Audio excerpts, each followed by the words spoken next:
सहजानंद साईं महाराज की जय। हरिप्रसाद साईं महाराज की जय। आत्मीय समाज की जय जय जय।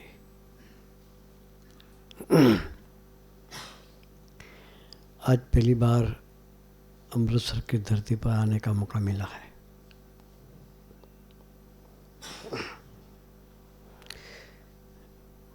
मेरे साथ समरजीत सिंह जो गुजरात में रहते हैं, उसके कॉन्टैक्ट से यहाँ आने का मौका मिला है। सुबह उसके डैडी के मित्र निर्मल जी के घर जाने का मौका मिला था। सारे परिवार को इकट्ठा किया था और उस समय वहाँ भी थोड़ी सूरज स्वामी जी ने बात बताई थी, हमें सत्संग क्यों करना है। अभी निरंजन स्वामी ने बताया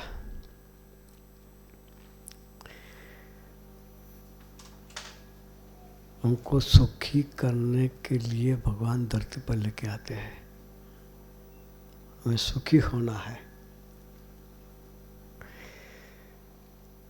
हर एक आदमी की सुख की व्याख्या अलग अलग होती है। Definition of happiness.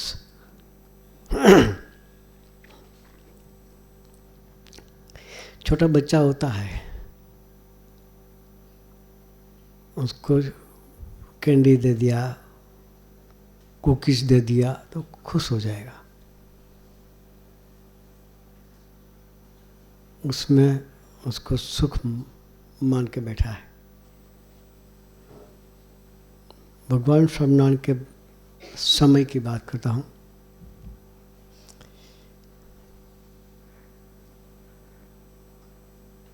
एक भगत थे, उसका नाम था वस्ता खाचर।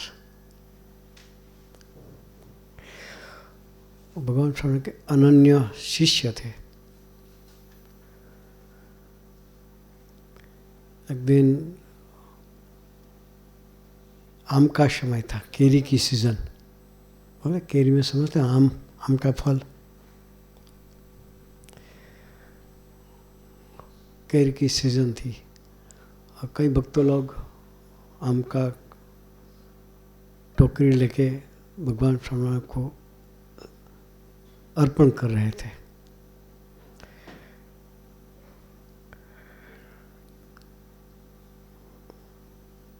भगवान स्वामी उसमें से केरी लेके आस में ऐसे ऐसे कर रहे थे। उस समय वस्ता खाचर का लड़का छोटी उम्र का था, शायद 5-6 साल का होगा। वो सामने बैठे बैठे देख रहा था। छोटे बच्चे को क्या चाहिए, खाने की चीज़ में तो खुश हो जाते। और केरी आम बता के लड़के को पूछा आपको चाहिए आम? तो छोटा बच्चा तो ना नहीं बोलता कभी। हाँ जी, खड़े हो जाओ। बगल में बुलाया, पछी आम देते देते बोला ऐसे नहीं मिलेगा, ऐसे नहीं मिलेगा। तेरे गले में जो चेन पहना है, सोने की चेन थी, वो दे दो तो मैं आपको आम दूँ।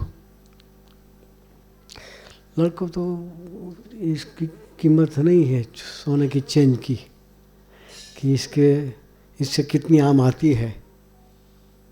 भगवान सबको बताना चाहते थे कि हम कैसे बालक जैसे हैं।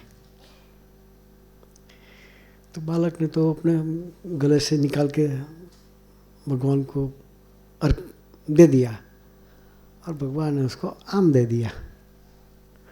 लड़का तो खुश होकर चला गया। बाद में सब भक्त लोग बैठे थे, उन लोग को भगवान ने बताया कि जैसे इस बालक को सोने से ज़्यादा आम के साथ आम का इम्पोर्टेंस है, सोने से ज़्यादा आम का इम्पोर्टेंस है, ऐसे हम सबको माया का जो बंधन है वो ज़्यादा अच्छा लगता है। हम जो करना है, जो सुख है, ये भगवान से आता है और हमको मालूम नहीं है। हम ये जगत के सुख के पीछे पागल होके घूमते रहते हैं। बच्चा है, उसको मालूम नहीं है कि ये सोने की चैन है, उसका क्या कितनी आम आती है। जो उसको इसका कीमत मालूम हो जाए तो ये आम को नहीं छुएगा, वो ये अपनी चैन किसी को देने के लिए तैयार नहीं होगा। ऐसे हमको जो भगवान का महत्तम महिमा जो हम समझ जाए तो जगत की जिस सुख में हम लोग सोचकर इसके पास पागल होके जिंदगी खत्म करते हैं, ऐसा नहीं करते। इसलिए हमें जो करना है, जो भगवान हमको धरती पर जन्म देता है, अंतर से सुखी होने के वास्ते देते हैं। हमको सुखी करने के लिए भगवान अपने साथ धरती पर लेके आते हैं। एक बार अकबर और बीरबल का नाम तो सभी को सुना ही होगा। महाराजा अकबर थे और इसका सेक्रेटरी बोलो बीरबल थी। कोई भी क्वेश्चंस अकबर पूछते तो उसका इंस्टेंट जवाब दे देते। उसको गुजराती में बोलते हाजिर जवाबी। क्या बोलते हैं? हाजिर जवाबी। हिंदी में क्या बोलते हैं? हाजिर जवाबी। इंस्टेंट जो प्रश्न का जवाब दे सकते हैं, ऐसा वो बीरबल था। जो प्रश्न पूछे उसका जवाब तुरंत ही दे देते। उससे पसंद होके अकबर ने एक बड़ी कीमत वाली शाल, जो हम विंटर में पहनते हैं ना, शॉल, और उसको भेंट में दे दिया।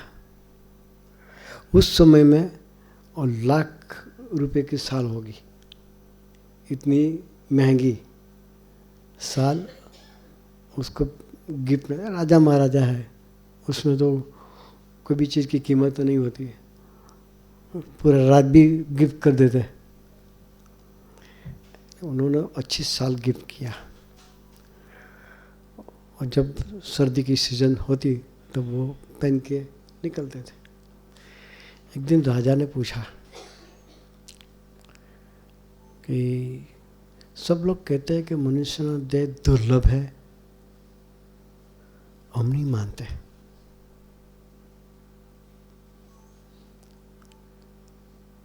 उसका जवाब अब बताओ कैसे है दुर्लभ। बीरबल ने सोचा कि उसको प्रैक्टिकल करके बताना पड़ेगा,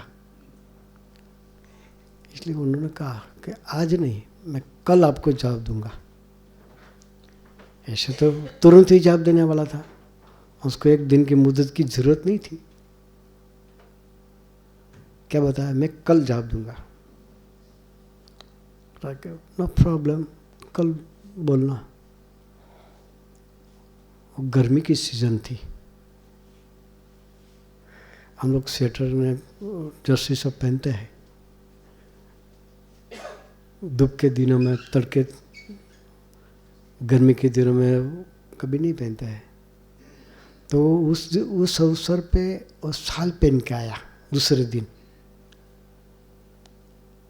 गरम शाल। जब सभा मंडप में आ रहा था, अकबर ने सोचा ये मूर्ख है, इतनी गर्मी में पसीना होता है तो शाल पहन के आता है। पूछा कि बीरबल तू क्या मूर्ख है, इस शाल पहनने का समय है।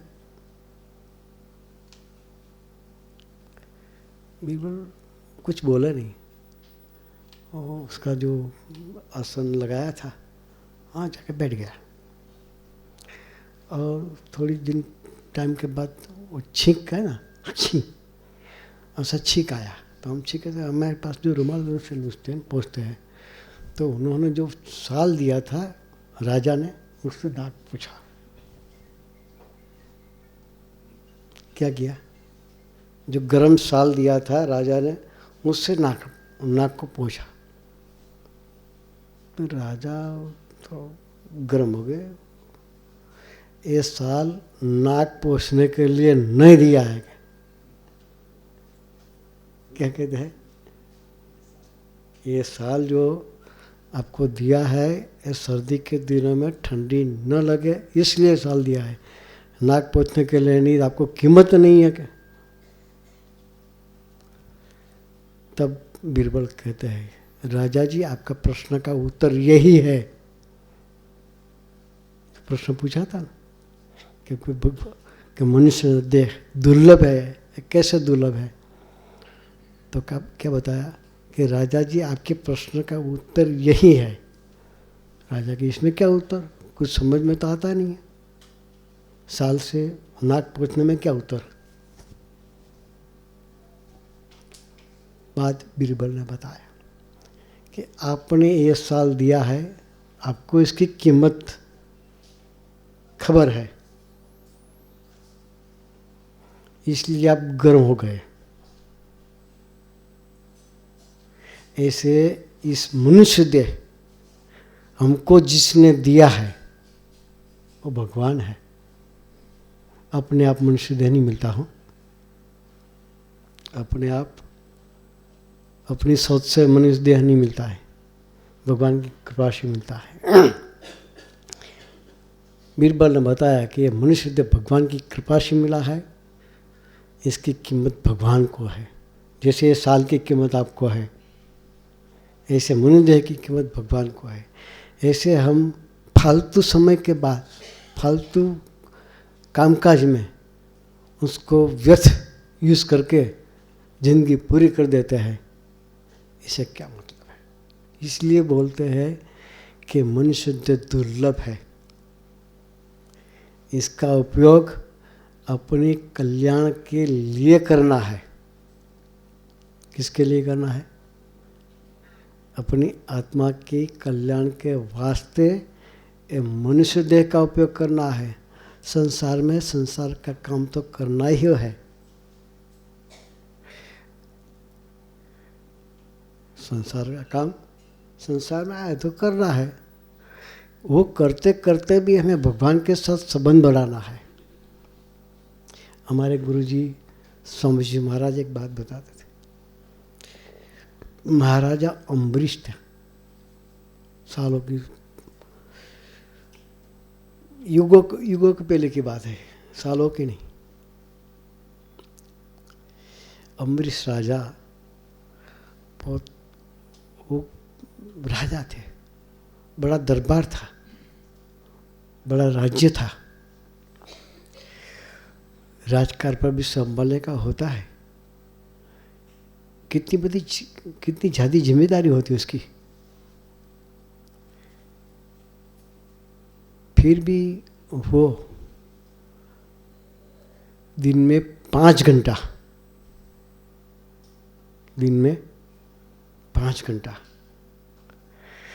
भगवान की भक्ति के लिए निकालते थे।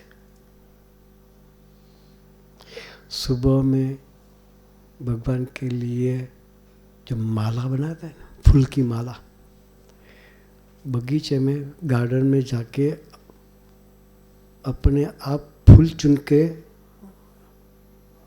अपने हाथों से माला बनाते थे। ऐसे ऑर्डर कर देते तो कितने मुझे उसके चाकर होते ना, राजा है, राजा के कितने चाकर होते हैं। ऑर्डर कर दिया भाई फूल चुन के लाओ तो ढेर कर देंगे ना। फिर भी वो भक्ति का कार्य सब अपने आप करते थे। जो चावल होते हैं ना, जो डांगर से बनता है, क्या बोलते हैं डांगर को यहाँ, जो चावल के ऊपर जो कॉटन छिलका होता है ना, उसको अपने हाथ से खोल के निकालते थे। भगवान की भक्ति के लिए उसके छिलके भी अपने हाथ से खोल के निकालते थे। ये पूरी भक्ति अपने आप करते थे। राज कारभार के लिए दिन में 3 और 4 घंटे निकालते थे। कितने पूरे टाइम भक्ति में निकालते थे, फिर भी उसका राज अच्छी तरह से चलता था। तो हम सोचे कि इतना राज तो मेरे पास है नहीं, है यहाँ बैठे इसमें से किसी के घर राज तो नहीं होगा, क्या है? अपना घर का राज है, परिवार का। फिर भी हम बोलते हैं कि हमें टाइम नहीं है। हम बार बार अमेरिका, कनाडा, लंदन सब जगह जाते हैं, ऑस्ट्रेलिया, न्यूजीलैंड सब जगह है। और किसी को आमंत्रण देता है कि आज सभा का आयोजन क्या है, बस आना, तो बोलते हैं स्वामी जी महाराज हमें टाइम नहीं है। क्या बोलते हैं? हमें टाइम नहीं है। तो शायद वो बीमार हुआ तो हॉस्पिटल जाने का ज़रूरत आ गई तो डॉक्टर को बोलेगा नहीं साहब आज टाइम नहीं है, तो मर जाएगा भाई, हॉस्पिटल जाना ही जाना। तो ये हॉस्पिटल से ज़्यादा सत्संग इम्पोर्टेंस है। और शायद वो देह की रक्षा होगी, बीमार होंगे डॉक्टर के पास जाएंगे तो गोली ट्रीटमेंट करके आपको वापस घर भेज देंगे। और आत्मा के ऊपर 3 जात की बीमारी लगी हुई है।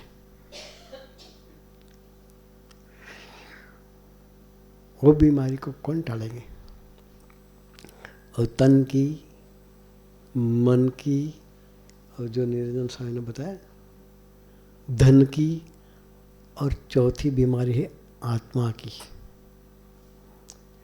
और तन मन धन की तो हम लोग समझ सकते हैं कि पूरे व्यवहार के लिए तनख्वाह नहीं मिलता है, और धन की बीमारी है। शायद शरीर में कोई बीमारी आ गई और तन की बीमारी है। और मन की बीमारी की बात कही कि परिवार में अरस परस एक दूसरे के साथ अच्छा नाता नहीं रहता है, और मन की बीमारी। इससे भी अधिक बीमारी है आत्मा की। हम लोग सोचेंगे आत्मा तो दिखता ही नहीं है, तो उसको बीमारी कैसी दिखाई देता है? आत्मा बाहर तो निकलता ही नहीं, जब निकलता है तब उठाओ निकालो घर से बाहर। आत्मा दिखता है तो उसकी बीमारी कैसे?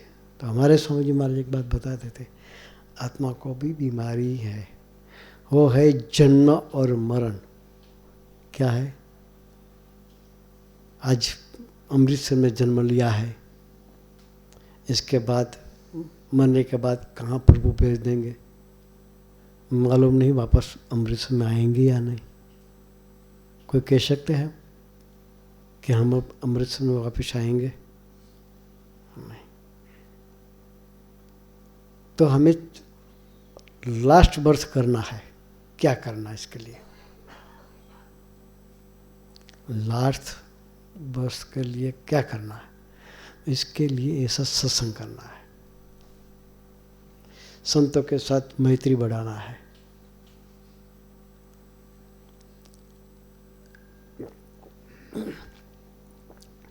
ये हमारे वाले सन्मुख जी बैठे हैं।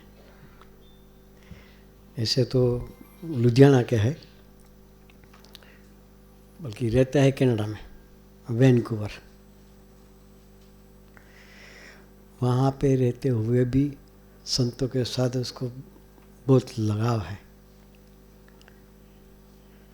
उसको मालूम हुआ कि संत लोग पंजाब आ रहे हैं, तो वहाँ से कनाडा से स्पेशल लाभ लेने के लिए यहाँ तक आए।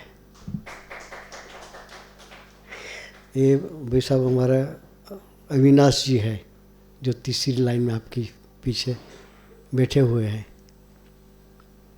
वो लंदन से आते हैं। उसमें भी ख्याल आया कि स्वामी जी महाराज पंजाब में जा रहे हैं, तो वहाँ से दर्शन का लाभ लेने के लिए यहाँ तक आए। तो हमें तो यहाँ तो लोकल है, अपने ही गांव में सभा का आयोजन होता है, तो संत लोग बार बार आते हैं। तो संतों के साथ मैत्री बढ़ाकर जो वो लोग इतना वहाँ से ट्रैवल करके यहाँ तक आते हैं, तो उसको कितना लगाव होगा संतों के साथ। तो ऐसे लगाव करने के बाद हमें स्पिरिचुअली क्या करना है मालूम पड़ता है। वो सन्मुख जो है दिन में 4 घंटा सुबह में 4 बजे उठ के पूरा भजन करते हैं। हम लोग गए थे तो 3 दिन पूरा पारायण किया। 2 बेटे और मामा जी और सन्मुख जी 24 घंटे पूरे 3 दिन तक, 72 घंटे, 72 आवर्स।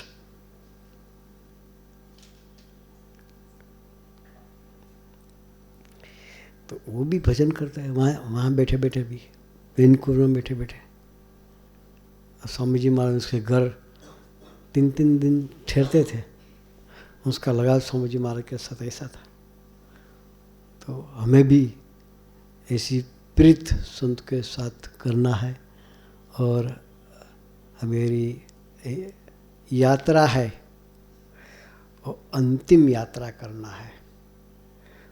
वापिस इस धरती पे आना नहीं है। इसके लिए ऐसा सत्संग करना है। संत लोग बार बार आते हैं, अशोक जी है वो भी बार बार आते हैं, तो उसके साथ मैत्री बढ़ाकर हम यहाँ भी सत्संग का आयोजन करने वाला है। हफ्ते में 1 घंटा प्रोग्राम करने का सोच रहे हैं। आप सब जो तय करो तो यहाँ भी एक सत्संग की शुरुआत हो सकती है। तो संतों का लाभ जब आए तब हमें लेना है, और हमें भी हमारी यात्रा प्रभु की तरफ बढ़ाती रहनी है। इसलिए हमको स्वामी जी महाराज बल दे, यही उन्हों के चरणों में अंतर की प्रार्थना है। सजानंद स्वामी महाराज की जय।